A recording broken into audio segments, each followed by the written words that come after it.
47.5. I think we hit this over late, and that's where my money is going to go. There's just too many dynamic guys who can maybe get to the end zone or make enough big plays for us to get to this total. Yeah, I think there's too many playmakers. And the fact that it feels to me like the Commanders could score in a hurry if need be. You know, if you're sweating this total at the end of the game, like Jaden Daniels, we've seen it can go down the field. Pretty good at executing that 2-minute drill. All right, from a prop standpoint, this is the player I want to ask you about because over the course of the last few years on this show, I'm a big Deebo Samuel fan. Like dating back to, when he was at his peak with the Niners. But you look at some of these numbers, especially, I know it's one game, but he had 10 targets in that first game of the season.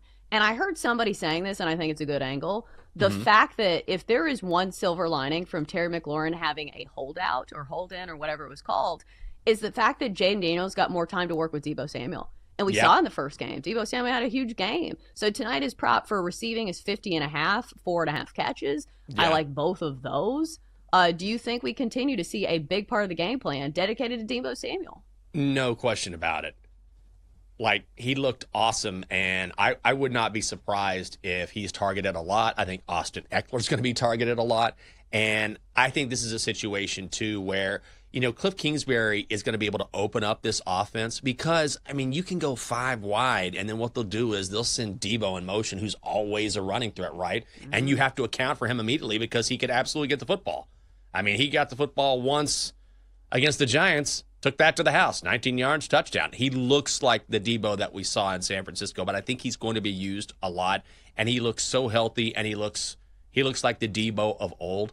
I also think because of the Packers' pass rush and the pressure they potentially get on Jaden Daniels, then you're going to see some of these quick passes, which means, they're going to send Terry deep. They have a lot of different types of receivers, and Deebo is one of those guys that you can just send, coming out of the backfield or right across the middle, these quick passes if Jaden doesn't have time. So I like his over receptions prop set at 4.5. I think it's a good play. Or receiving yardage. Yeah, I think both of those are good looks. Okay, here's one, and I love these. The props that you can get in one play. Deebo Samuel's rushing prop, 4.5 yards, Jenks. What? If he gets one carry, I feel like he's getting this. And I know it's very easy to look at the first game and be like, well, Chelsa, he only got one carry and it had to go for 19 yards. Yeah. But 4.5 yards? Also, I wouldn't be surprised if he gets more touches in this game. But I will say this, sabotage factor, there are a lot of mouths to feed in the running game for the Commanders. Yes. Jaden Daniels, who's not even a running back. I think his rushing attempts prop is like 9.5. You've got Bill. You've got Austin Eckler. Who else? I feel like they have other guys. McNichols. They have all kinds of running backs. So maybe that's the sabotage factor here. But 4.5 yards for Deebo Samuel rushing, I have to take that. No, you got to do it. Do it.